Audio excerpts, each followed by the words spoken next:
എന്തൊക്കെ അതൃപ്തികളാണ് ധൻഖറിനുണ്ടായിരുന്നത് എന്ന് അദ്ദേഹം പറഞ്ഞിട്ടില്ലല്ലോ എന്ന് നമുക്ക് പറയാം. BJPക്കും പറയാം, കാരണം അദ്ദേഹം പറഞ്ഞിട്ടില്ല. അദ്ദേഹം സ്ഥാനമൊഴിഞ്ഞതിന് ശേഷം 15 മണിക്കൂറിന് ശേഷം നരേന്ദ്രമോദി പ്രധാനമന്ത്രി ട്വീറ്റ് ചെയ്തിട്ടുണ്ട്. പല കപ്പാസിറ്റികളിൽ രാജ്യത്തെ സേവിച്ചിട്ടുള്ള ആളാണ് ധൻഖർ, അദ്ദേഹത്തിന് ആരോഗ്യം നേരുന്നു, നല്ല ആരോഗ്യം നേരുന്നു എന്ന് പ്രധാനമന്ത്രി പ്രതികരിച്ചിട്ടുണ്ട്. അദ്ദേഹം സ്ഥാനമേൽക്കുന്ന വേളയിൽ അദ്ദേഹത്തെ കർഷകപുത്രൻ എന്നായിരുന്നു പ്രധാനമന്ത്രി വിശേഷിപ്പിച്ചത്. ഇപ്പോൾ കുറച്ച് കോൾഡാണ് എന്ന് വേണമെങ്കിൽ പറയാം, അതും പറഞ്ഞ പോലെ വ്യാഖ്യാനിക്കാനേ പറ്റൂ. ഇവിടെ ഇപ്പോൾ ഈ രാജി കൊണ്ട് എന്താണ് സംഭവിക്കുക? ധൻഖർ ഉപരാഷ്ട്രപതി ആയിരുന്നപ്പോൾ, അദ്ദേഹം രാജ്യസഭാ ചെയർമാൻ ആയിരുന്നപ്പോൾ ഭരണപക്ഷ താല്പര്യം അനുസരിച്ച് തന്നെയാണ് പ്രവർത്തിച്ചത്. പലപ്പോഴും മുൻ ഉപരാഷ്ട്രപതിമാർ കടക്കാത്തത്രയും കോൺട്രോവേഴ്ഷ്യൽ ആയിട്ടുള്ള നടപടികളിലേക്ക് അദ്ദേഹം കടന്നിട്ടുമുണ്ട്. അപ്പോൾ പുതിയ ഒരാൾ വന്നാൽ അത് വ്യക്തികൾ, നേരത്തെ ഷാബു പ്രസാദ് പറഞ്ഞ പോലെ വ്യക്തികളുടെ സ്വഭാവത്തിനും രീതിക്കും അപ്രോച്ചിനും അനുസരിച്ച് മാറുന്നതായിരിക്കുമോ? നമുക്കത് മുൻകൂട്ടി പ്രഡിക്റ്റ് ചെയ്യാൻ കഴിയുന്ന കാര്യമല്ലല്ലോ അഭിലാഷേ. നമ്മളിവിടെ കാണേണ്ട കാര്യം എന്താ? നമ്മളിപ്പോൾ നമ്മുടെ രാജ്യത്ത് കേട്ടുകേൾവിയില്ലാത്തതും നമുക്ക് മുൻപ് പരിചിതമല്ലാത്തതുമായ ഒരു കാര്യം സംഭവിച്ചിരിക്കുന്നു. അങ്ങനെ സംഭവിച്ചിരിക്കുന്ന ഒരു വിഷയത്തിൽ രാജ്യത്തെ ഓരോ പൗരന്മാർക്കും സംശയം ജനിപ്പിക്കുന്ന തരത്തിലാണ് അദ്ദേഹത്തിൻ്റെ രാജി ഉണ്ടായിരിക്കുന്നത്. അദ്ദേഹത്തിന് ആരോഗ്യ പ്രശ്നങ്ങൾ ന്യായമാണ്. ഒരു മനുഷ്യന് ആരോഗ്യ പ്രശ്നങ്ങളുണ്ടായാൽ അദ്ദേഹത്തിന് പ്രവർത്തിക്കാൻ കഴിയില്ല, ബുദ്ധിമുട്ടുണ്ട്. സ്വയം ഒഴിയാനുള്ളത് അദ്ദേഹത്തിൻ്റെ സ്വാതന്ത്ര്യമാണ്. അദ്ദേഹം രാജിവെച്ചു. പ്രധാനമന്ത്രിയെ പ്രകീർത്തിച്ചില്ലേ, പ്രസിഡൻറ്റിനെ പ്രകീർത്തിച്ചില്ലേ, കൗൺസിൽ ഓഫ് മിനിസ്റ്റേഴ്സിനെ അപ്രിഷ്യേറ്റ് ചെയ്തില്ലേ, നല്ല കാര്യമാണ്. ആ കാര്യത്തിലൊന്നും തർക്കമില്ല.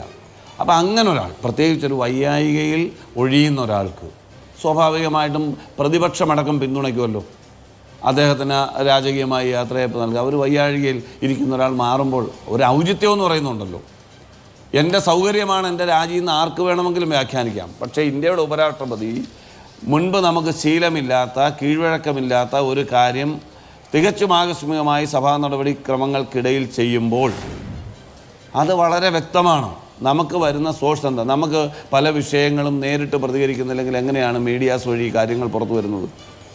നമുക്കെല്ലാവർക്കും അറിയാമല്ലോ, നമ്മുടെ പാർട്ടിയുമായി ബന്ധപ്പെട്ട് ഔദ്യോഗികമായി പ്രതികരിക്കാൻ കഴിയാത്ത കാര്യങ്ങളിൽ, അല്ലെങ്കിൽ ഗവൺമെൻറ്റുമായി ബന്ധപ്പെട്ട് ഔദ്യോഗികമായി പറയാൻ കഴിയാത്ത കാര്യങ്ങൾ സ്കൂപ്പ് വാർത്തകളായിട്ടാണ് വരുന്നത്.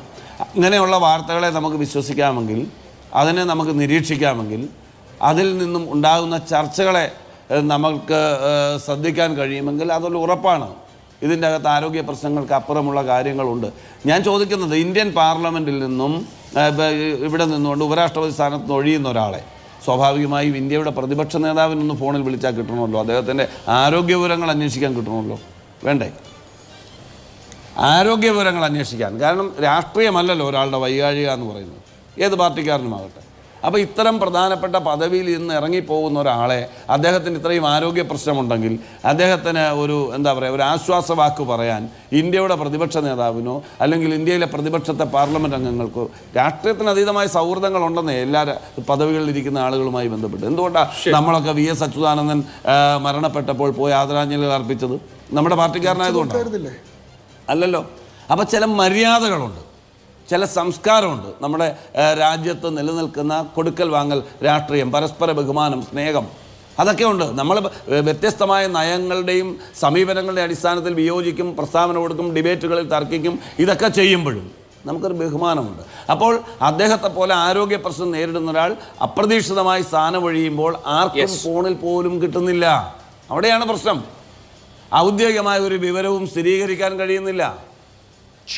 അദ്ദേഹം ഇനി ഈ കൊടുത്ത കത്തിൽ ഇതല്ലാതെ മറ്റൊരു വരി ചേർത്തിരുന്നെങ്കിൽ അദ്ദേഹത്തിൻ്റെ അവസ്ഥ എന്താകുമായിരുന്നു?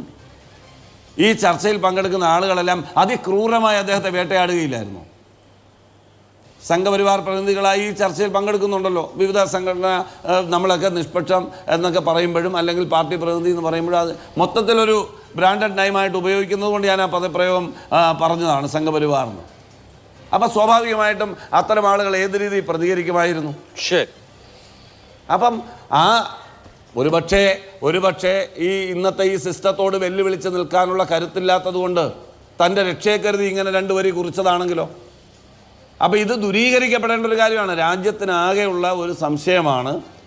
കാരണം രോഗാവസ്ഥയിലുള്ള ഒരാളുടെ ക്ഷേമം അന്വേഷിക്കാൻ പോലും രാജ്യത്തെ ജനാധിപത്യ ക്രമത്തിൽ അദ്ദേഹവുമായി ബന്ധപ്പെട്ടിട്ടുള്ള ആളുകൾക്ക് അവസരമില്ല എങ്കിൽ അത് വളരെ സംശയകരമാണ്.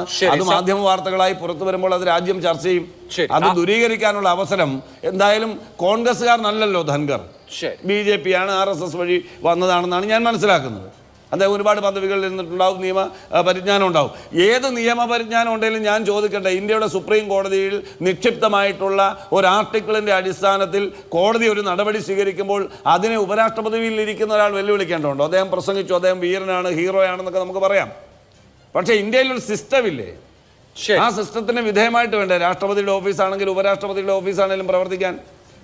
ശരി. അപ്പം ഞാൻ പറഞ്ഞത് 22-ാം തീയതി ഞാൻ നേരത്തെ പ്രതിപാദിച്ചു, 22-ാം തീയതി കോടതിയിൽ ഒരു കോൺസ്റ്റിറ്റ്യൂട്ട് ചെയ്യപ്പെടുന്ന ഒരു കമ്മിറ്റിയുടെ ഒരു സമിതിയുടെ അന്വേഷണത്തിലേക്ക് വരുന്ന ഒരു സന്ദർഭത്തിൽ തലേ ദിവസമുള്ള രാജ്യം കൂടിയാണ്. ശരി, അങ്ങനെ പല അതുകൊണ്ട് നിരവധിയായിട്ടുള്ള കാര്യങ്ങൾ തന്റെ സ്ഥാനത്തിരുന്നു സ്പെക്കുലേഷൻസ് പലതുണ്ട്. ശ്രീ വി ശിവദാസൻ തന്റെ സ്ഥാനത്തിരുന്നുകൊണ്ട് പദവിക്ക് നിരക്കാത്ത പ്രവർത്തികൾ ചെയ്ത അടക്കമുള്ള കാര്യങ്ങൾ സംശയത്തിലുണ്ടെന്നേ. കേവലമായ രാഷ്ട്രീയ ആരോപണം മാത്രമല്ല ഉള്ളത്. ശരി, പദവിക്ക് നിരക്കാത്ത പല കാര്യങ്ങളും ചെയ്തത് അടക്കമുള്ള കാര്യങ്ങളുണ്ട്. പിന്നെ BJP-യെ സംബന്ധിച്ചിടത്തോളം അവരുടെ കയ്യിലെ കളിപ്പാവയായിട്ടുള്ള ആളുകളാണ്. ഞാൻ ചോദിക്കട്ടെ, ഇന്ത്യൻ പാർലമെന്റ് ഇന്ത്യൻ പാർലമെന്റ് പുതിയ മന്ദിരം ഉദ്ഘാടനം ചെയ്തെടുത്ത് ഇന്ത്യയുടെ രാഷ്ട്രപതിക്ക് എന്തായിരുന്നു റോള്? അതെ, അതാ കൺക്ലൂഡ് ഞാൻ ചോദിക്കുക, ഇന്ത്യയുടെ രാഷ്ട്രപതിക്ക് എന്തായിരുന്നു റോള് ഇന്ത്യയുടെ പുതിയ പാർലമെന്റ് മന്ദിരം ഉദ്ഘാടനം ചെയ്തപ്പോ? ശരി ശരി ശരി. അപ്പൊ ഒരു രീതിയിലും ഇരിക്കുന്ന പദവിയിൽ സ്റ്റാമ്പായിട്ട് ഇരിക്കാനുള്ള ആളുകളാണെങ്കിൽ ചിലപ്പോൾ ബുദ്ധിമുട്ടുണ്ടാവും. അപ്പൊ ആ ബുദ്ധിമുട്ടുകൾ സഹിക്കുന്നതിന് ഒരു പരിധിയുണ്ട്. ഒരു ഘട്ടങ്ങളിൽ ഇത് പൊളിച്ചു കയറി അവർ പുറത്തു വരും. അതാണ് ഇപ്പൊ കണ്ടുകൊണ്ടിരിക്കുന്നത്.